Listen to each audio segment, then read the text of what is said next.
Fahasoavana sy ny fiadanana avy amin'Andriamanitra ray Jesosy Kristy tompontsika. Amen. Lady andro faharoa, latsinainy, andro faharoa izay iainantsika ny herinandro masina ny amin'ity an'ity riavana malala dia ao anatin'ny fandaharantsika moa ibanjinantsika izy rehevantsika ny amin'ny hoe valipiti azo antoka. Valipiti azo antoka dia ny andraisantsika ny afatra ao anatin'izany dia ny perikôpa izay novakiana teo any ao amin'ny Luka 9:1-30 ka hatramin'ny 9:30. Raha mijery ny fiainantsika ankehitriny tsika ry havana malala mijery ny zava-misy izany dia efa fizin'ny olombelona mihitsy ilay hoe miandry tambiny ny amin'ny zavatra atao, izany hoe ohatran'ilay eny an-tsena eny izany no fiainany. Manao zavatra anankiray mba azo inona? Mba azo zavatra anankiray dia ohatrany hoe mandeha mividy zavatra eny amin'ny mpivarotra izany ianao dia mba mahazo inona avy eo? Mahazo zavatra le vidinao satria hafahafa be ihany izany hoe iny izany andeha ho any an-tsena dia hividy zavatra dia nefa tonga any an-trano manino? Tsisy ninina entiny. Dia lazain'ny olona fa tsy dia normal izany raha zavatra izany. Izay mihitsy n'ilay fomba fisainan'ny olombelona ry havana malala. Kanefa mipetraka ny fanontaniana ato anatin'izao soratra masina izao satria Jesosy Kristy nampianatra teto ny amin'izay etika mpiainana tokony ho atao, ny amin'izay fombafomba fiainana tokony atao ahafahantsika mahazo an'izany valipiti azo antoka izany. Fa inona moa ilay hoe valipiti e? Ilay valipiti azo antoka. Ilay hoe valiny izany dia hoe tambiny. Dia raha mijery an'ny teny fotsitsika ao anatin'ny Baiboly dia hoe misy tosy ilay izy, ny dikan'izay zany ilay hoe valipiti. Inona ny dikan'izay? Izany hoe karama valiny fisasarana. Izay zany ny dikan'ilay izy, salaire garanti hozy izy ny fiteny vahiny. Izany hoe raha araka ny lalàna izany dia satria ny asa dia mahazo inona? Dia mahazo valiny, mahazo tampony. Dia ilay azo antoka indray tsy zavatra azo ikisana tsy mampisalasala, izany hoe ilay valipiti izay araisina izany dia valipiti tsy mampisalasala fa tena izy tokoa, tena ho azo tokoa. Fa inona ary ilay valipiti tena azo antoka e? Tsy ilay an'ny olombelona izany ilay hoe manao zavatra anankiray dia mahazo sa inona kay ilay izy. Raha mijery ny mahakasika ny olombelona teo ihany tsika ry havana malala dia arak'ilay efa nambara hoe ny an'ny olombelona ny fitiavany dia fitiavana filia. Efa ny anarantsika angamba izany hoe misy karazany maromaro ny fitiavana, sa tsy izay? Dia ilay filia zany ilay fitiavan'ny olombelona mitady tambiny, mila tambiny mandrakariva. Fa raha mijery ny ato amin'izao tenin'Andriamanitra izao indray tsika dia ilay valipiti, ilay fitiresahany eto dia agape ny soratra ao. Izany hoe ilay fitiavana tsy maninona, hitantsika eny amin'ny ndao hoe mba antsika rehetra ny araka hiteny anazy. Fitiavana tsy maninona ry havana? Fitiavana tsy miandry tampony, tsy mila tampony. Izay zany ilay izy eto, ilay hoe valipiti, izay zany ilay izy hoe fitiavana tsy mila tampony, tsy miandry tampony. Raha tia zany sika, raha hoe tia amin'ilay fitiavana maha olombelona dia tsy hisy dikany eo amin'i Jesosy Kristy izany ry havana malala. Fa ny takiana amintsika dia ilay fitiavana inona? Ilay fitiavana agape. Dia andao ange vakiantsika ny eo amin'ny Korinthiana voalohany 7:15-5 itsika rehetra hiaraka maky anazy manao hoe ny fitiavana tsy manao izay mahamendry, tsy mitady ny azy, tsy mora sositra, tsy manao otro-po. Izay zany ilay izy, tsy mitady ny azy. Izay zany ilay tena fitiavana, tsy mitady ny tombontsoa manokana. Dia izany zavatra andry havana malala dia tena didin'Andriamanitra, baiko ny Jesosy Kristy. Raha mijery eo amin'ny 5:30 tsika dia mazava tsara eo izany. Baiko n'Andriamanitra io hoe tiavany inona hozy izy ilay soratra izy? Tiava ny fahavalonareo. Dia manaova soa amin'ny fahavalonareo izany ary manomeza tranitrany, tsy miandry valiny, tsy miandry tampony. Fa raha mijery an'ilay matoa teny ampiasaina ao amin'izao tenin'Andriamanitra izao koa tsika ry havana malala dia midika ho fitiavana mitohy izany, fitiavana maharitra, tsy hoe androany ihany izany fa maninona? Mitohy mandrakariva. Dia hitantsika ny tenin'Andriamanitra maromaro izay manome baiko mba hanambarantsika ny amin'izany hoe resaka fitiavana izany. Dia andao hoe raha tsika mamaky hatrany efa hitantsika ety moa ilay izy dia andao tsika hiaraka maky. Hitantsika ao amin'ny Matthieu 5:14 manao hoe fa izao kosa milaza aminareo tiava ny fahavalonareo ary mivavao an'izay manitsika anareo dia inona ilay eo ambany farano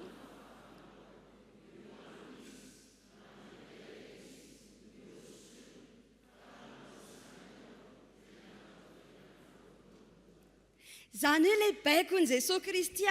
tenenety izany dia mifanohatra amin'ilay fisainan'ny olombelona mihitsy ilay eritreriny mihitsy raha hoe izay manisy soa ihany izay fomban'izao tontolo izao izay manao ny tsaratsara izay azahoana tombosoa ihany izany dia eto amin'izao soratra masina izao dia inona ny baikon'i Jesosy avy na ilay fahavalo aza dia ireny mihitsy no asiana soa ireny mihitsy no amena soa dia mahazo valontsika araka izany. Ry havana malala atao anaty koa moa izany ny eritreritra hoe misy olona izany dia fanontaniany ity hoe tena mifosafosa be anao dia miteny any mihitsy ianiny tena zao mihitsy dia misy taona izy izany dia mahita anao mihitsy dia samy teny dia inona ary izany ny avalinao an'izany olo izany raha maha olombelona raha ianao izany miteny hoe ianao tiry anina dia tena ratsy saina mihitsy fa zao nataonao ana izao ve mba paozinao nefa makaty am-piangonana ihany dia inona kay ny avalontsika amin'izany raha ny amin'ny maha olombelona tsika mety ho tezitra ihany tsika kanefa eo anatrehan'izany dia izay izany mibaiko ny tenin'Andriamanitra hoe na ilay olona manao ratsy na ilay hiverina ho fahavalo aza dia maninona ozy izy ilay izy teo tiavina atao soa omena rano ozy izy ilay tao amin'ny Romanina teo fa inona amin'izay ary izany ilay valim-pity azo antoka ilay tena hoe azo antoka tanteraka mijery an'ilay teny grika hatrantsika ao anatin'ilay tenin'Andriamanitra ilay amin'ilay resaka valim-pity teo zavatra tena azo antoka izany hoe tsy azo hitovirana izany fa tsy maintsy ho avy io tsy maintsy ho tonga io tena hoe tsisy fisalasalana izany fa tena ho avy tokoa izany valim-pity izany fa inona ary izany valim-pity izany ilay valim-pity tena azo antoka ary havana malala dia tsy ilay avy amin'ny olombelona fa ilay avy amin'izy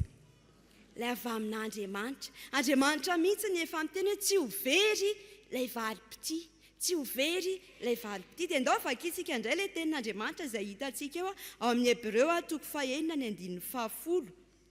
amin'ny anaran'i Jesosy fa Andriamanitra tsy mba tsy marina anadia ny asanareo sy ny fitiavana izay efa nasehoana.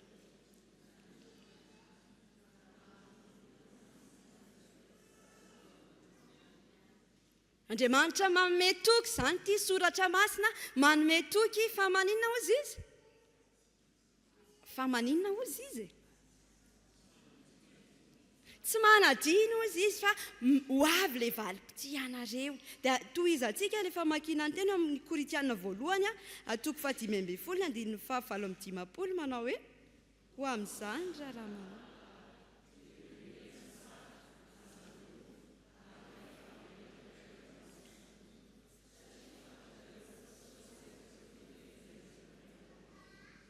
ilay asa rehetra tanterahany ireny izany dia maninona kay hono? Tsy foana kay fa misy tambiny ilay izy dia toy izy antsika ihany ny tenin'Andriamanitra ry havana.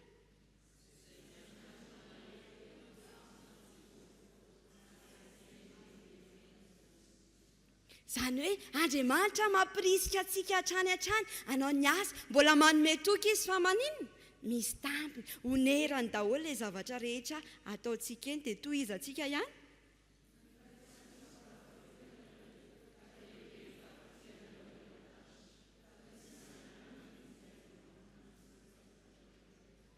Lehibe ozy izy ny valim-pity anareo aiza? Any an-danitra. Efa misy homanin'Andriamanitra ho antsika izany any. Efa misy zavatra tsara be izay homanin'Andriamanitra antsika any. Dia io izany tsy ilay araka ny eritreretintsika hoe dia hanao asa soa be fa amin'izay mba mahazo tômôbila VVT be tsara tarehy be ohatra. Dia indraindray tsika tady hanao an'ilay hoe tomoko tapany mandoherana be kajikajy be ohatr'izany ka izay ilay izy hoe tsy zavatra materialy anie ilay izy mety ho avy amin'izay ihany fa tsika indraindray dia be kajikajy fa tsy ilay kajikajy tsika no manin'Andriamanitra ho antsika ary havana malala fa tsara lavitra mihoatra n'izay eritreretintsika.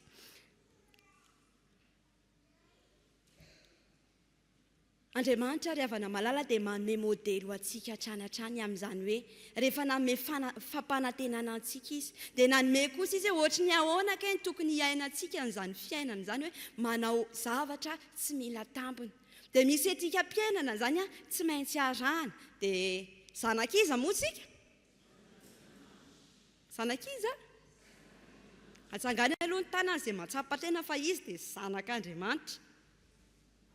ka raha zanak'Andriamanitra zany tsika dia tokony maninona ry havana tokony manahaka an'Andriamanitra dia hitantsika eo amin'ilay Luka 9:9-10 teo donc efa vakiantsika indray hoe aoka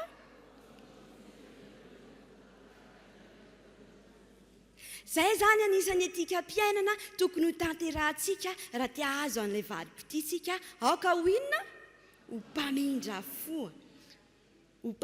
fo raha zanak'Andriamanitra tsika dia aoka anahaka an'Andriamanitra ho mpamindra fo tahaka an'Andriamanitra fa ohatry ny ahoana ary zany hoe mamindra fo zany dia ohatry ny ahoana zany mamindra fo zany ravana ahoana raha ohatra zany misy olona anankiray ananao izay tena tsy mety indrindra tao aminao ohatra hoe nanananao vola be io olona anankiray io dia tsy nentina meny mihitsy ilay volanao satria ny zavatra nisy eo amin'ny fiainany tena hoe ravarava daholo ny fiainany manontolo lasa ny siklona ny tafitranony potipotika ny tranony fa ianao zany dia manina ihany andeha hitady an'ilay inona ihany ianao tsy anaiky ianao fa angataka aloavy ny volako fa za tsy anaiky an'izany dia toetra ny olona maninona zany ry havana toetra ny olona tsy mamindra fo fa ilay mamindra fo zany dia andeo mba andefitra ny amin'ny zavatra mety hitantsika eny amin'ny fiainantsika Andriamanitra ry havana malala dia mpamindra fo ka na inona zavatra efa nataontsika teo amin'ny fiainantsika dia maninona foana izy mamindra fo dia ozy izy ilay ao amin'ilay Salamo 7:9 manao hoe tsika rehetra mamaky an'izany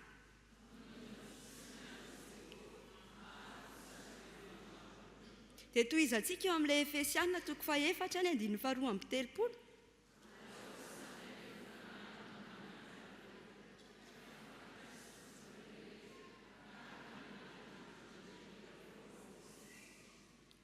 zay zany ilay izy zay zany ilay hoe famindram-po ka raha zanak'Andriamanitra zany tsika dia aoka anana ny toetra n'Andriamanitra hafahafa be mety hoe sampona ihany zany hoe zanaky rakoto ony dia tena tsisy hitovizana amin'ny rakoto mihitsy na ray goty azy dia mety ho ampalasa saina ihany zany ry havana malala mety hoe sao dia nangalam-pihinana tany ary ilay ramatoa tsy mitovy amin'ny rakoto mihitsy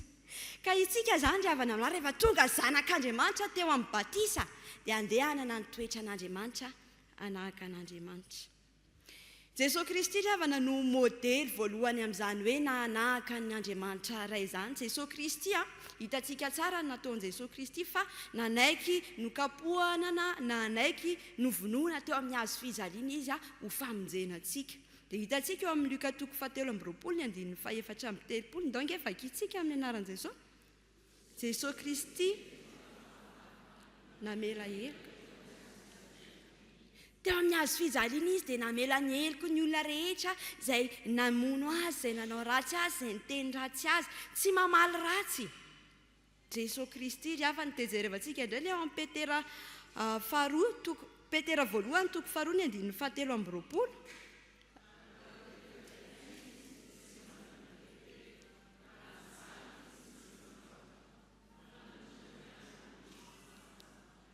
Jesosy eritreretinareo ohatry ny ahoana anie zany paoziny Jesosy zany raha ilay nisy nikapoka iny izy dia iny koa izy fa na dia namely ny tontondry an'ilay olona eritreretinareo ohatry ny ahoana ke zany paozy zany fa izy dia tsy nanao an'izany raha niteniteneny izy raha nitevatevaina izy dia nanina ry havana tsy namaly ratsy izy fa nentiny eo amin'ilay mpitsara marina ozy izy zany dia tsy iza fa Andriamanitra ka raha misy zany mety hoe manao ratsy atsika manao zavatra ratsy atsika dia any amin'izy izy zany teneny any amin'ilay mpitsara marina dia ao amin'ny jaona voalohany 4:7-10 dia ahoana koa ilay ambaranao ilay fitiavan'i Jesosy Kristy ry havana malala izy tia atsika miloha dia andao koa tsika mba hifankatia arak'izay ahoana ary ny ampiaratsika n'izany zavatra rehetrarehetra zany eo amin'ny fiainantsika mila etika mpiainana vaovao zany tsika ry havana malala mila miala amin'ny fanaon'izao tontolo izao isika mihoatra amin'izay efa fahazarana taloha anahaka an'Andriamanitra arak'izay efa nambara teo ho hitantaratra amin'ny fiainantsika fa tena zanak'Andriamanitra isika ary indrindrindrindra ilay fitiavantsika dia tsy fitiavana mandalo fotsiny ihany tsy fitiavana androany fotsiny ihany fa fitiavana maninona riavana fitiavana maharitra dia izao mampananteny be dia be ilay fampanantenana teny amin'ilay valim-pity ilay avaly sofa zao manome fanantenana antsika hatrany ten'Andriamanitra andao atoky fa tsy verimaina akory ilay fikelezana ho aina manao sony hafa manao sony manodidina ary ilay valim-pity anao dia tsisy maky io fa efa mipetraka tsara any an-danitrany io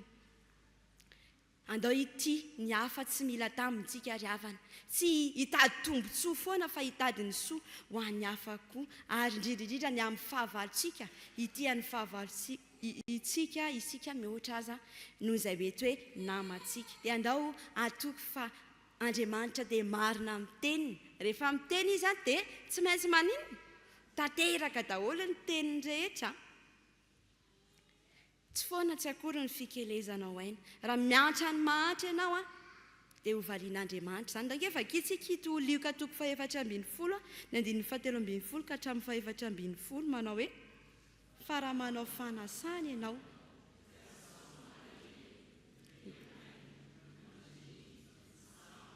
dia ho sambatra ianao satria tsy manan-kavaly ireo fa hovaliany kosa ianao amin'ny fitsangana marina zay zany le izy tsy hoe izay namanamanao ihany ny invitenao rehefa manao fety ianao fa mba asao le malahelo endana mba manao asa soa ny amin'ny paka zao dia mety misy tsy mihinan-kanina mihitsy nefa antsika zao amin'ny paka efa hinana an'ilay henan-kisoan'ny eserike dia andao riavana malala mba hiantra ny hafintsika amin'ny paka io ny anehoantsika amin'ny pasika io ny anehoantsika an'izany etika mpiainana mahazanak'Andriamanitra antsika izany raha fehezina ary izay rehetra voambara teo riavana dia izao ilay valim-pity atsika ilay valim-pity azo antoka dia efa ambara ny soratra masina lazainy ny soratra masina fa efa homanin'Andriamanitra izany tsy valim-pity ety an-tany izany fa valim-pity maharitra mandrakizay efa homen'ny tompo atsika dia ny anjarantsika izany riavana malala dia ny mamafy hatrany ny mamafy hitanareo ilay mpamboly ireny ahoana ary izany izy raha hoe misalasala izy ity ve dia mba hamokatra fa maninona foana izy aloha mamafy izy fa iny manome vokatra amin'ny fotoana izay andaminan'Andriamanitra an'izany dia andao vakitsika ilay tenin'Andriamanitra farany manao hoe fa Andriamanitra tsy mba tsy marina anadiny ny asanareo sy ny fitiavana izay nasehonareo ho voninahitra ny anarany raha nanompo ny olona masina ianareo sady mbola manompo ihany dia mampaherantsika riavana malala ny amin'izay asa asen'Andriamanitra tanterahantsika fa ny valim-pity azo antoka dia ao amin'Andriamanitra rery ihany dia tanterao izay aseny ataonao aza miandry tampiny ho an'Andriamanitra rery ihany voninahitra amen